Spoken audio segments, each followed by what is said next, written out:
देखो आज हम लोग पढ़ेंगे ग्रेविटेशन ना, जो कि क्लास 9 का चैप्टर नंबर 10 है। ठीक है बाबू। तो ग्रेविटेशन सबसे पहले क्या होता है वो समझना होगा ना। तो ग्रेविटेशन को समझने के लिए ना तुमको समझना होगा यूनिवर्सल लॉ ऑफ ग्रेविटेशन। क्या समझना होगा? Universal law of gravitation. देखो यहाँ पे पहला टॉपिक इसका यही है। ठीक है, तो सबसे पहले हम तुमको बताते हैं कि यूनिवर्सल लॉ ऑफ ग्रेविटेशन होता क्या है। ठीक है, तो ये जो हम लोग का यूनिवर्स है, यूनिवर्स या फिर समझो यूनिवर्स मतलब समझता है ब्रह्मांड। ठीक है, इसमें क्या है, जितना भी ऑब्जेक्ट है, ठीक है, सपोज ये ऑब्जेक्ट है जिसका मास m1 है और इसका मास क्या है m2। ठीक है, तो हर एक ऑब्जेक्ट एक दूसरे को एक फोर्स से अट्रैक्ट करता है। ठीक है, तो देखो यूनिवर्सल लॉ ऑफ ग्रेविटेशन क्या कहता है ये याद रखना। ठीक है, पूछ सकता है एग्जाम में। ठीक है, what is universal law of gravitation? तो तुमको बोलना पड़ेगा every object in the universe. लिखते जा रहे हैं। ठीक है, every object in the universe. Universe मतलब ब्रह्मांड। ठीक है, यूनिवर्स अट्रैक्ट ईच अदर। ठीक है, each other by a force, by a force. ठीक है, और ये फोर्स का रिलेशन यहाँ पे बताया गया है यूनिवर्सल लॉ ऑफ ग्रेविटेशन में। ये जो फोर्स होगा, ठीक है, कहने का मतलब देखो जैसे कि हम और तुम खड़ा है। ठीक है, तुम हमको एक फोर्स से अपनी ओर खींच रहा है और हम तुमको क्या कर रहे हैं, अपनी ओर खींच रहे हैं। ठीक है, और ये जो फोर्स होगा ये डायरेक्टली प्रोपोर्शनल होगा to the product of masses. ठीक है, m1 इंटू m2। ठीक है, और यही फोर्स इनवर्सली प्रोपोर्शनल होगा to the square of distance between them. ये लाइन क्लियर हुआ? ये हो गया इक्वेशन नंबर 1 और ये हो गया इक्वेशन नंबर 2। ठीक है, अब इन दोनों इक्वेशन को कंबाइन करेंगे तो हम लोग क्या लिख सकते हैं, on combining from equation 1 and 2। ठीक है, फ्रॉम इक्वेशन 1 एंड 2, एक और दो से। ठीक है, एक और दो से अगर जाएंगे तो देखो इन दोनों को कंबाइन करेंगे तो क्या मिल जाएगा, directly proportional to m1 m2 ऊपर में है और नीचे में क्या हो जाएगा r स्क्वायर। कंबाइन ऐसे ही करते हैं। ठीक है, समझे कि नहीं समझे? ठीक है, अब देखो प्रोपोर्शनलिटी साइन कभी भी हटेगा। ठीक है, तो एक कांस्टेंट आएगा। क्या आएगा? कांस्टेंट। तो f इज इक्वल टू हो जाएगा g m1 m2 bye r square. ठीक है, यही तुमको मेन डिराइव करना है यूनिवर्सल लॉ ऑफ ग्रेविटेशन में। ठीक है, जहां पे g को बोला जाता है यूनिवर्सल ग्रेविटेशन कांस्टेंट। क्या बोलते हैं? Universal gravitation, gravitation. ठीक है, ग्रेविटेशन, ग्रेविटेशन कांस्टेंट क्या बोलते हैं? कांस्टेंट। ठीक है, तो जी का जो वैल्यू है ना बाबू, जी का वैल्यू तुम अपने से निकाल सकता है। ठीक है, अगर तुमको फोर्स पता है, ठीक है, तुम्हारा दो को मास पता है और दोनों के बीच का डिस्टेंस, तो जी का वैल्यू नहीं आ जाएगा। जी बराबर क्या हो जाएगा, देखो जी को अगर इससे सेपरेट करेगा तो जी बराबर हो जाएगा तुम्हारा F into R square by m1 m2 होगा। ठीक है, अगर इसका यूनिट बोलेगा, इसका क्या निकालना है? यूनिट। ठीक है, एकदम कंक्लूजन बता रहा है चैप्टर का। ठीक है, तो यूनिट हो जाएगा, देखो जी का यूनिट क्या हो जाएगा, फोर्स है। यहाँ पे सबसे पहला क्या है, सबसे पहला टर्म्स है एफ, फिर आर स्क्वायर, फिर m1 m2 है ना। तो फोर्स का होता है न्यूटन। क्या होता है? न्यूटन।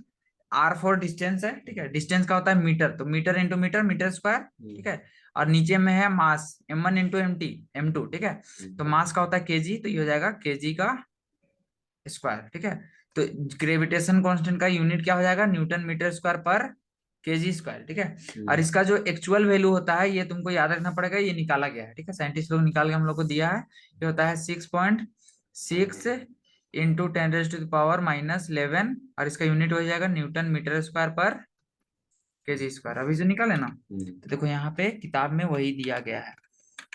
तो ग्रेविटेशन में यही पढ़ना है। ठीक है, हम लोग को सबसे पहले पढ़ना है क्या, universal law of gravitation.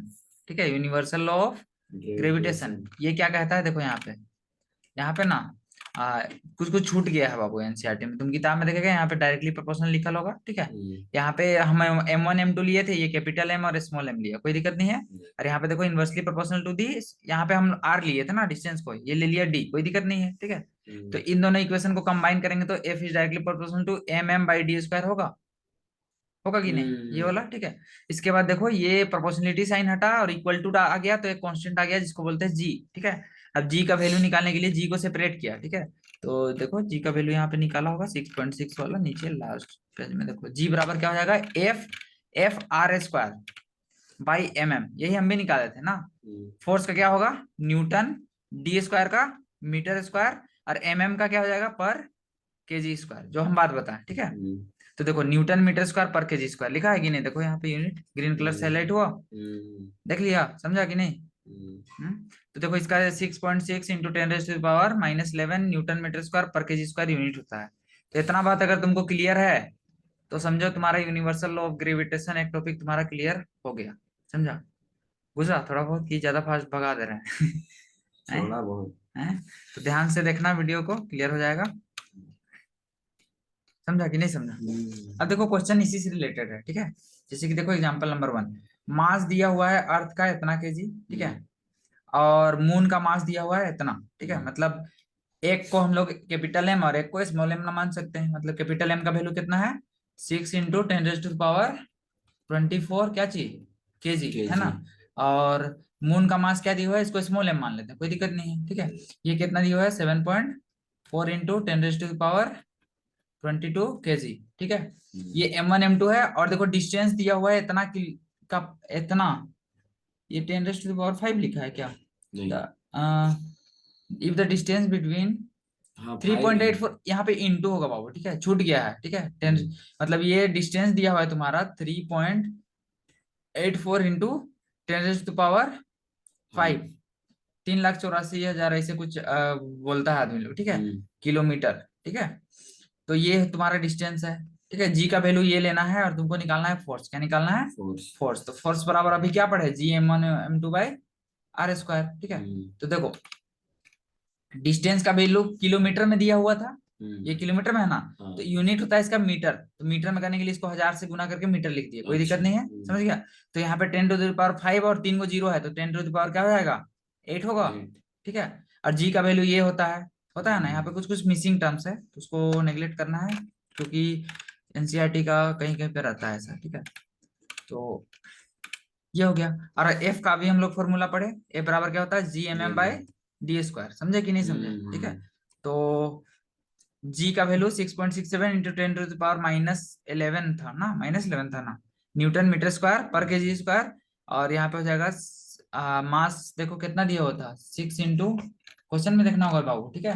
m1 था ना, 6 × 10⁻24, उसको पुट कर दिया और इंटू कर दिया 7, सबको मल्टीप्लाई कर दिया और डिवाइडेड बाई जो डिस्टेंस लाए थे उसको कर दिया, ठीक है। और इसको जब सॉल्व किया तो इतना वैल्यू आया, ठीक है। तो इसको सॉल्व अगर नहीं करने आता होगा तो बोलना, काटने का है बस, ठीक है, टेबल से। तो ये पहला क्वेश्चन तुम्हारा बन गया, ठीक है। अब देखो इसका यूनिवर्सल लॉ ऑफ ग्रेविटेशन जो अभी हम लोग पढ़े हैं, इसका कुछ कुछ इंपॉर्टेंस बताया जा रहा है, ठीक है।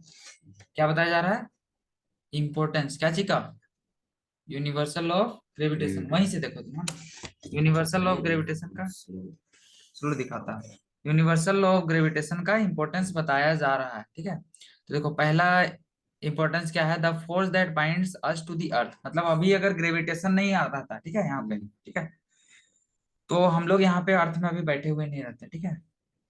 ग्रेविटेशन के कारण ही यहाँ पे है, ठीक है। इसका रीजन यही है बाबू कि देखो हम और तुम भी एक मास है, ठीक है। लेकिन तुम पूछेगा कि देखो, तो अभी हम लोग पढ़े ना कि every object in the universe attract each other by a force, ठीक है। तो हम आपको कहाँ अट्रैक्ट कर रहे हैं, बोल सकता है बेवकूफ लोग ऐसा, ठीक है। तो इसका रीजन यही है, क्योंकि मेरा मास और तुम्हारा मास क्या है, छोटा है, कम है, ठीक है।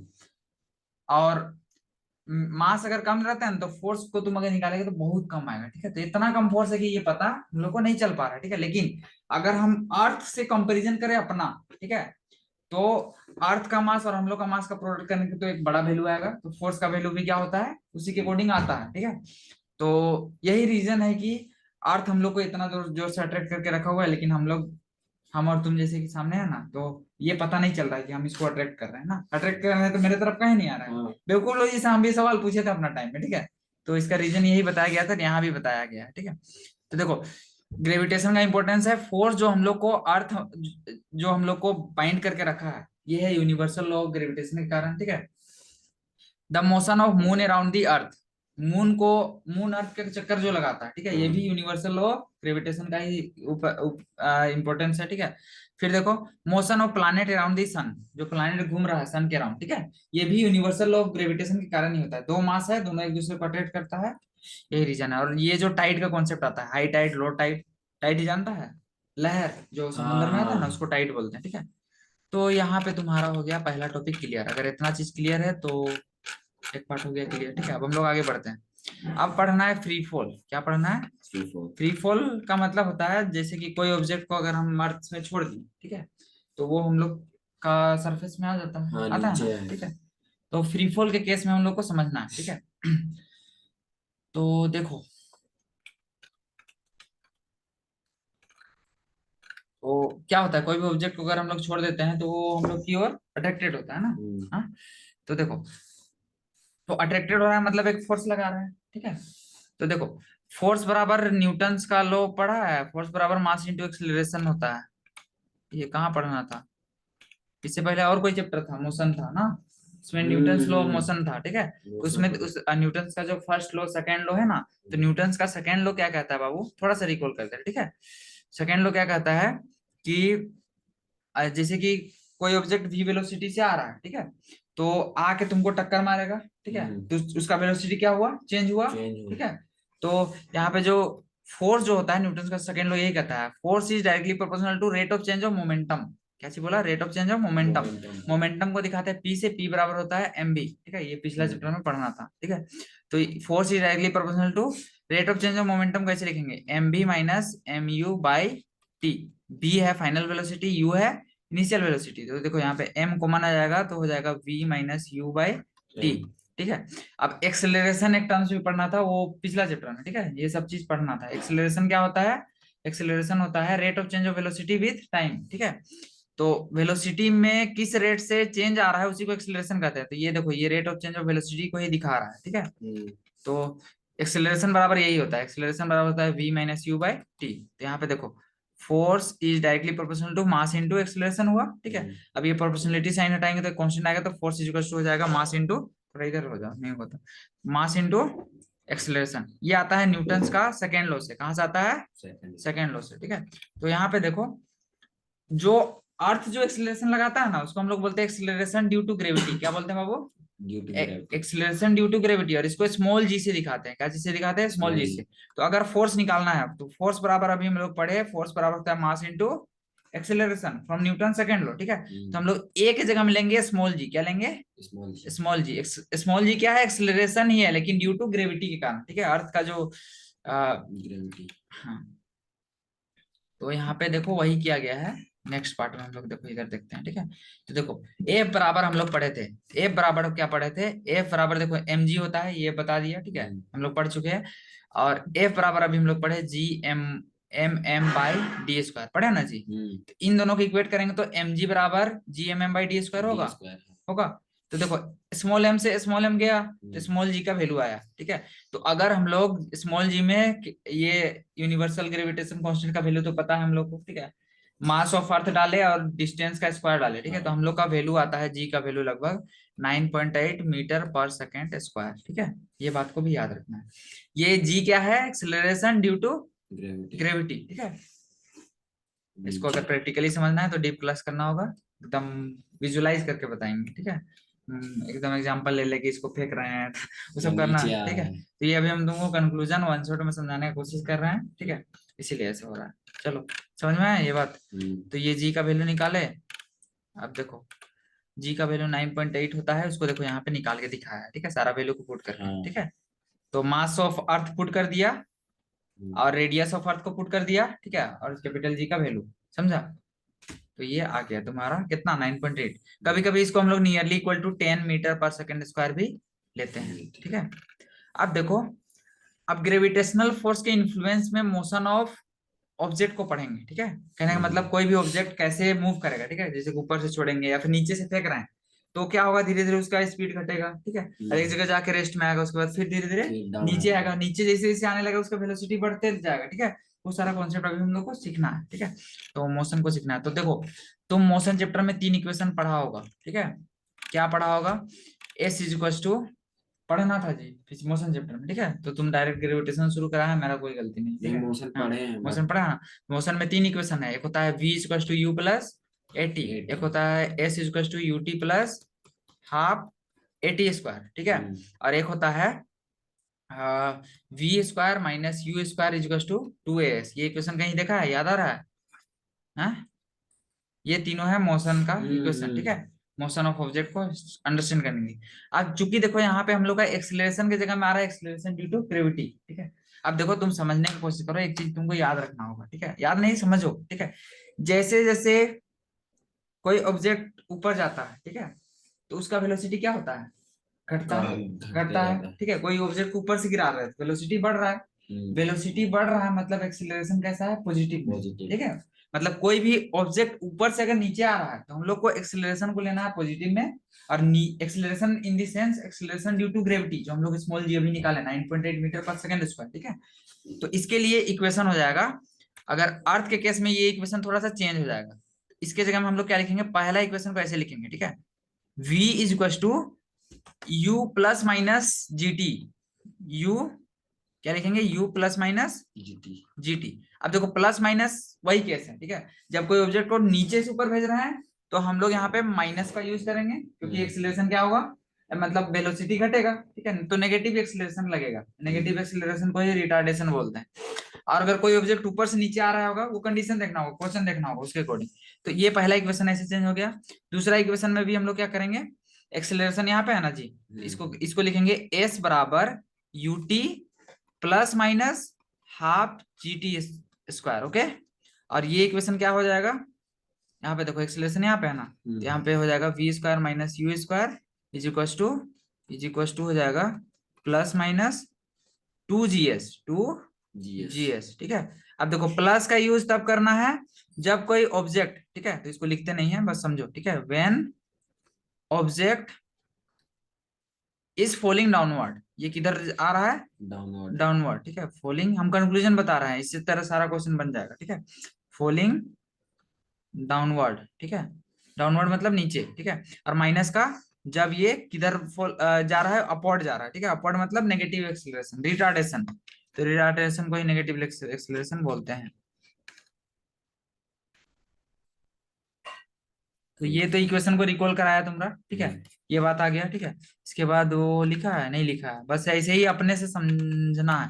तो देखो ये तरीका भी अगर मेरा अपनाता है तो सही है, नहीं तो डायरेक्ट भी बना सकता है। डायरेक्ट कैसे बनाएगा, क्वेश्चन देखेगा तब क्लियर होगा, ठीक है। जैसे कि देखो क्वेश्चन, ठीक है, a car falls from a ledge and drops to ground in, देखो टाइम दिया हुआ है इसको ड्रॉप करने में, ठीक है, कोई मान लेते कुछ हाइट से वो गिर रहा है, ठीक है, कितना टाइम लग रहा है, 0.5 सेकेंड, ठीक है। जी का वैल्यू लेना है कितना हमको, 10, हम बोले ना कहीं पे 9.8 लेता है, कहीं पे 10, अगर 10 लेगा तो स्पेसिफाई कर देगा, ओके। तो यहाँ पे तुमको लिखना होगा 10 मीटर पर सेकेंड स्क्वायर, ये स्मॉल जी का वैल्यू है, ठीक है। What is the speed on striking the ground, तो देखो एक कार फॉल ऑफ करता है अ ledge and drops the ground, मतलब कोई ऊपर हाइट से गिर रहा है, ठीक है। तो देखो बाबू, आ, हमको टाइम निकालना है, क्या निकालना है, टाइम। तो देखो इसका इनिशियल वेलोसिटी क्या होगा, 0 होगा, ऊपर में जब फॉल करा रहे हैं तो 0 है ना इनिशियल वेलोसिटी। तो ये बात मोशन में पढ़ा होगा, u होता है इनिशियल वेलोसिटी के लिए, v होता है फाइनल वेलोसिटी, ठीक है, और t है टाइम, s है डिस्प्लेसमेंट मतलब कितना डिस्टेंस ट्रेवल किया, ठीक है। ये सब इक्वेशन है मोशन चैप्टर का, वो बीत गया वो दौर, ठीक है। तो अब हम लोग आ जाते हैं, हमको निकालना है फाइनल वेलोसिटी, क्या निकालना है, फाइनल वेलोसिटी मतलब v का वैल्यू क्या होगा, ठीक है। तो हम लोग देखो 3 इक्वेशन पढ़े हैं, ठीक है, v इज इक्वल टू अभी पढ़े हैं, ठीक है, u प्लस एटी, अभी वही वाला को लिख देते हैं, न्यूटन वाला को, ठीक है। एक की जगह हम बस जी करना है और तो कुछ है नहीं, ठीक है। और दूसरा इक्वेशन क्या पढ़े हैं, s is equal to U T plus half AT square, ठीक है। और क्या पढ़े हैं, V square minus U square is equal to 2s, ठीक है। अब देखो तुम इसको यूज कैसे करेगा बाबू, तुम्हारे पास क्या क्या चीज है, v तो पता करना है, ठीक है, g है, g मतलब एक्सेलरेशन का वैल्यू दिया हुआ है, ठीक है, तो इसको हाईलाइट कर देते हैं, ठीक है। इसके बाद दूसरा चीज दिया हुआ है टाइम, तो देखो टाइम किसमें किसमें है, इसमें है और इसमें है, ठीक है। और इनिशियल वेलोसिटी पता है, मतलब ये भी पता है, ये भी पता है, ठीक है। तो देखो पहला इक्वेशन अच्छे से सेटिस्फाई कर रहा है, देखो पहला इक्वेशन ही यूज करके हम लोग निकाल सकते हैं, देखो v का वैल्यू नहीं आ जाएगा, u प्लस एटी, तो दिखा कि नहीं, इसमें देखो इसमें s का कॉन्सेप्ट आ रहा है, s का तो जरूरत अभी नहीं है, तो हम लोग क्या करेंगे, अप्लाई करेंगे पहला इक्वेशन, ठीक है। तो हम लोग लिखेंगे v इक्वल टू क्या होता है, u प्लस एटी, ठीक है। तो v इक्वल टू u है 0 प्लस एक्सेलरेशन कितना लेना है, अब देखो ऊपर से नीचे गिरा रहा है तो प्लस में लेंगे, समझा? तो एक्सेलरेशन को लेंगे +10, ठीक है। और टी कितना है तुम्हारा 0.5 है कि नहीं जी? देखो 0.5, तो 0.5 यह हो जाएगा, ठीक है। तो ये तुम्हारा हो जाएगा 10 इंटू 0.5 क्या हो जाएगा, 10×5 = 50, मतलब 5 मीटर/सेकंड, ठीक है। और ये यूनिट मीटर पर सेकंड में ही था ना, ठीक है, मीटर पर सेकंड। तुम्हारा देखो पहला का आंसर 5 मीटर/सेकंड होना चाहिए, देखो ला है, ठीक है। ये अपना तरीका अपना है ब्रो, ठीक है। हम तुमको कॉन्सेप्ट समझा रहे हैं, क्लियर हुआ कि नहीं हुआ बोलो, ठीक है। देखो आंसर आ गया। अब देखो दूसरा नंबर, ठीक है। दूसरा नंबर क्वेश्चन क्या पूछ रहा है, ये सब एग्जांपल बनाएगा तो टाइम लगेगा थोड़ा सा। What is the average speed during the 0.5 second, ठीक है। एवरेज स्पीड क्या होता है पढ़ा है? अभी नहीं पढ़ा है ना। एवरेज स्पीड देखो यहाँ पे था, एवरेज स्पीड बराबर होता है बाबू u+v/2। क्या होता है? u+v/2। u+v मतलब initial velocity plus final velocity by 2। बुझा रहा है जी? इतना फास्ट भगा रहे हैं हम, क्या करें, लास्ट स्टेज में हम लोग ना। शुरू से स्टार्टिंग से तुम 9 में पढ़ रहा था ना, तो धीरे धीरे पढ़ाते, एक दिन में इतना पढ़, आज इतना ही करके आओ। अब ये वन शॉट मार रहा है, ठीक है। चलो, इनिशियल वेलोसिटी क्या है, 0 है ना जी। और फाइनल वेलोसिटी अभी हम लोग क्या है, 5 है। तो 0 + 5/2 यही तुम्हारा हो जाएगा एवरेज वेलोसिटी। तो 5/2 मतलब 2.5 मीटर/सेकंड, ठीक है। ये तुम्हारा हो गया क्या, एवरेज वेलोसिटी। तो देखो आंसर है इधर, देखो 2.5 है, ठीक है। अब तुमको एस निकालना है, क्या निकालना है, डिस्टेंस टेबल। क्या निकालना है, डिस्टेंस टेबल मतलब एस। तो देखो एस के लिए एक इक्वेशन है हम लोग के पास, ut + ½ AT²। तो इसी को यूज करते हैं, ठीक है। तो यहाँ पे कहीं भी खाली जगह में हम लोग लिख लेते हैं, एस बराबर क्या होता है, ut + ½ AT², ठीक है। इनिशियल वेलोसिटी 0 है तो इसका कोई काम नहीं है। प्लस हाफ इंटू एक्सेलरेशन कितना का था जी, AT²। एक्सेलरेशन देखो क्वेश्चन में, एक्सेलरेशन है ड्यू टू ग्रेविटी 10 है, कितना है, 10। और टाइम है कितना, 0.5 का स्क्वायर, ठीक है। इसको सॉल्व करो, तो इसका तो काम तमाम हो गया, ये हो गया 0 ut के जगह में। तो यहाँ पे 2 से 5, कहने का मतलब 5 इंटू 0.5 इंटू 0.5, यही तुम्हारा हो जाएगा और इसका यूनिट हो जाएगा मीटर, क्योंकि एस डिस्टेंस है ना जी। तो 5 से 25 बचे 125, और 2 डिजिट के बाद पॉइंट लगेगा, तो 1.25 मीटर हो जाएगा। कितना मीटर, मतलब ज्यादा हाइट नहीं था, ठीक है। 1 या 3, वही 4 फीट लगभग था, ठीक है। देखो आंसर होना चाहिए, देखो क्या है, एस का वैल्यू कितना है, अरे कहाँ, ये दूसरा क्वेश्चन खोल दिए है ना। देखो 1.25 मीटर। इस कॉन्सेप्ट पे बनाना है, ट्राई करके देखना, नहीं बनेगा डाउट लेके आना, आई विल हेल्प, ठीक है। अब आगे बढ़ते हैं। अब पढ़ना है कुछ कुछ बेसिक टर्म्स, ठीक है। मीटिंग एंड नहीं ना हुआ, चलो ठीक है, एंड हुआ तो देखना, वहां पे भी तो एंड हो जाएगा ना। तो देखो सबसे पहले मास के बारे में समझना है, ठीक है। तो इसका डेफिनेशन देख बता रहा है, मास क्या होता है, प्रॉपर्टी होता है मैटर का। क्या चीज का प्रॉपर्टी होता है, मैटर, प्रॉपर्टी ऑफ मैटर, ठीक है, जिसके द्वारा, ठीक है, बाई विच, रुको रुको रुको, मास प्रॉपर्टी ऑफ मैटर, नहीं नहीं नहीं, सॉरी सॉरी, गलत बता रहे बाबू। हम इनर्शिया के बारे में बताने लग गए, ठीक है। मास होता है मेजर ऑफ इनर्शिया। तो मास को समझने से पहले ना इनर्शिया समझ लो, क्या चीज के बारे में, इनर्शिया, ठीक है। इनर्शिया क्या होता है, ये होता है मैटर का ही प्रॉपर्टी, ठीक है। क्या चीज का प्रॉपर्टी, मैटर का, ठीक है। प्रॉपर्टी थोड़ा सा देख लो, ठीक है, प्रॉपर्टी ऑफ मैटर, ठीक है। By which it resist any change of its state, ठीक है। जैसे कि ये बोतल है, ठीक है, इसको तुम यहाँ से हटाना चाहेगा तो ये एक अपोजिट डायरेक्शन में फोर्स लगा है, ठीक है। तो ये इसका प्रॉपर्टी है, ठीक है। अब इसका अगर मास ज्यादा है बाबू, तो इसको ढकेलने में क्या होगा, ज्यादा दिक्कत होगा। कहने का मतलब ये ज्यादा अपवर्ड डायरेक्ट मतलब हमको फोर्स लगाएगा, समझ गया ना, ठीक है। तो ज्यादा, कहने का मतलब मास क्या होता है, प्रॉपर्टी, देखो इनर्शिया क्या होता है, मैटर का प्रॉपर्टी, ठीक है। जिसके वजह से ये अपना पोजीशन को चेंज नहीं करना चाहता। जैसे गाड़ी तुम्हारा स्पीड में है तो स्पीड में रहना चाहता है, ठीक है। बस तुम्हारा अगर रोड खराब रहेगा तो क्या हो, ज्यादा रुकेगा, स्लो हो जाएगा।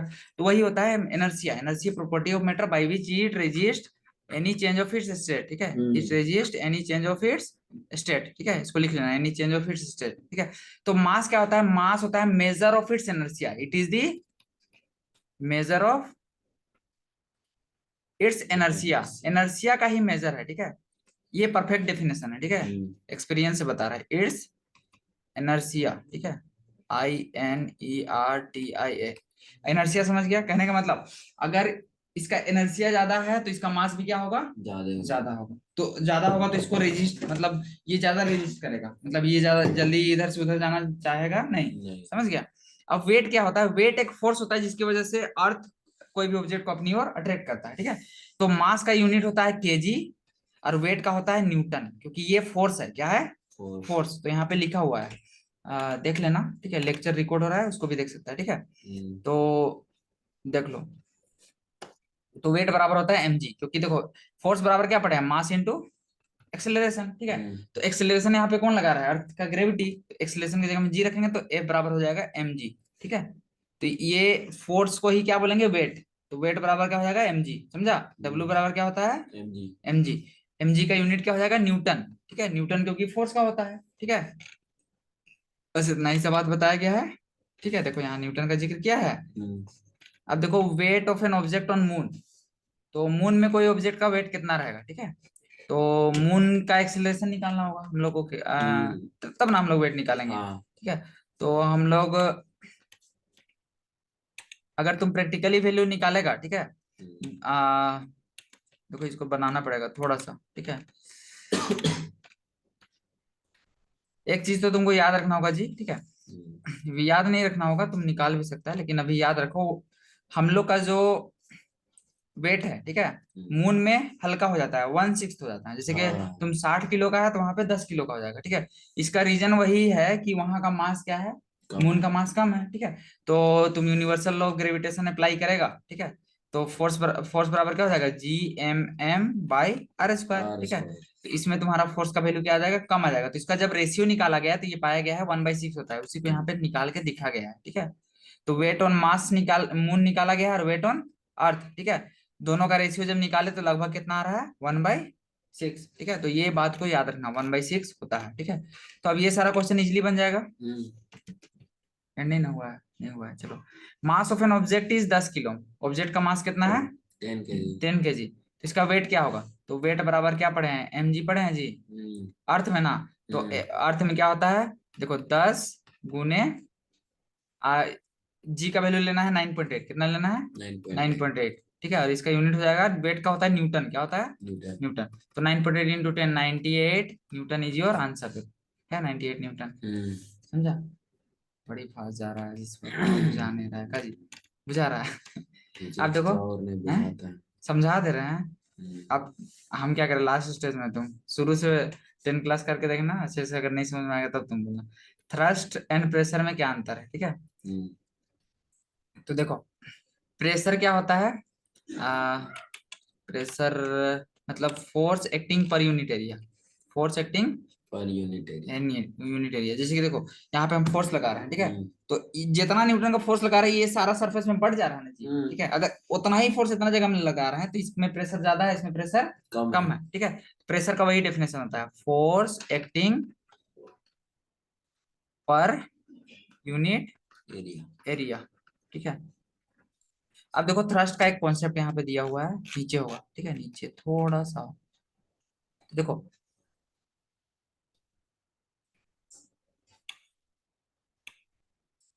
अच्छा,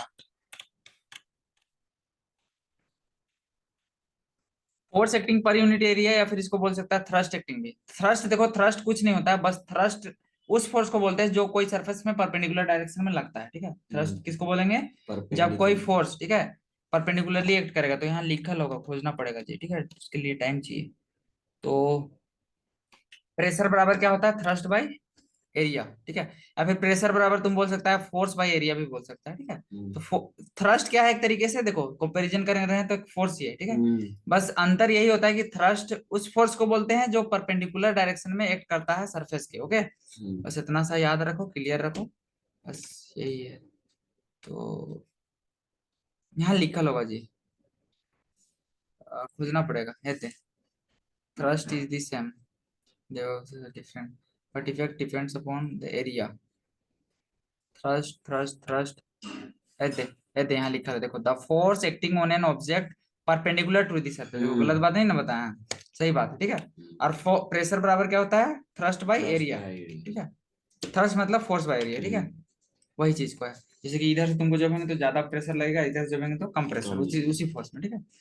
तो इसमें प्रेशर कब ज्यादा लगेगा इस ऑब्जेक्ट में, जब इसका क्या होगा, एरिया कम होगा, तभी ना जी।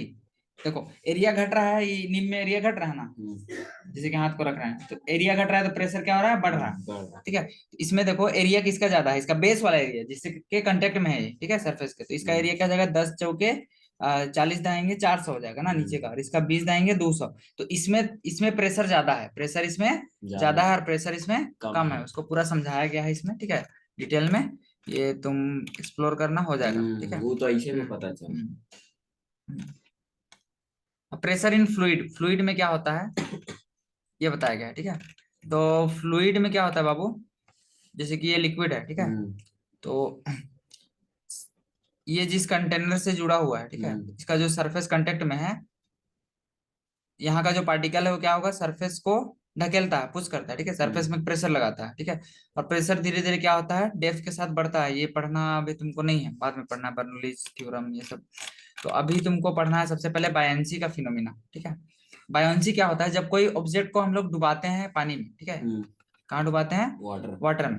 तो जैसे कि गिलास को इसी डायरेक्शन में डुबा है, ठीक है, खाली गिलास है, तो कोई ऊपर से ढकेलने जैसे नहीं लगता है, ठीक है, एक अपवर्ड फोर्स एक्ट करता है ना, उसी फोर्स को बायन फोर्स बोलते हैं। क्या बोलते हैं, when an object is partially और फुल्ली इमर्ज इन वाटर, इसका डेफिनेशन है, ठीक है। अभी हम लिखेंगे नहीं क्योंकि टाइम बर्बाद होगा और लेक्चर का 40 मिनट होने वाला, ठीक है।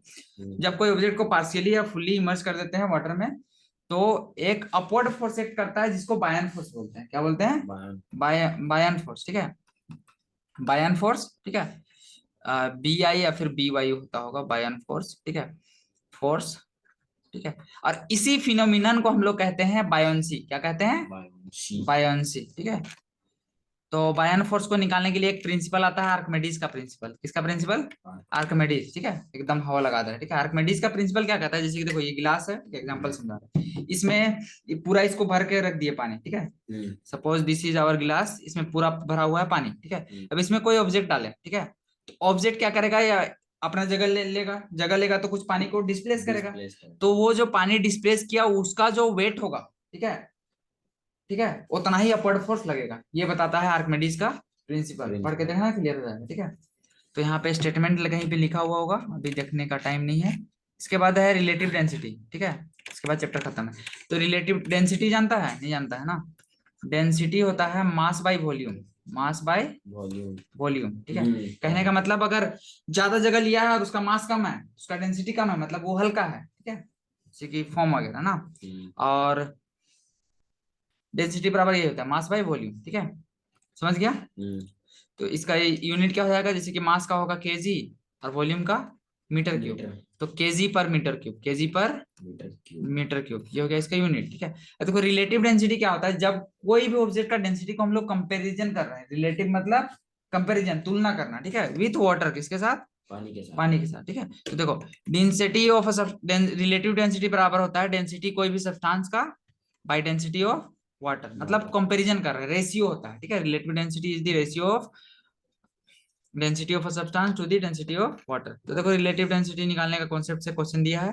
क्वेश्चन क्या बोलता है बाबू, रिलेटिव डेंसिटी सिल्वर का दिया हुआ है, मतलब रिलेटिव डेंसिटी का वैल्यू दिया हुआ है और वाटर का डेंसिटी दिया हुआ है, सिल्वर का डेंसिटी निकालना है। तो फॉर्मूला में तुम पुट कर देगा, ठीक है।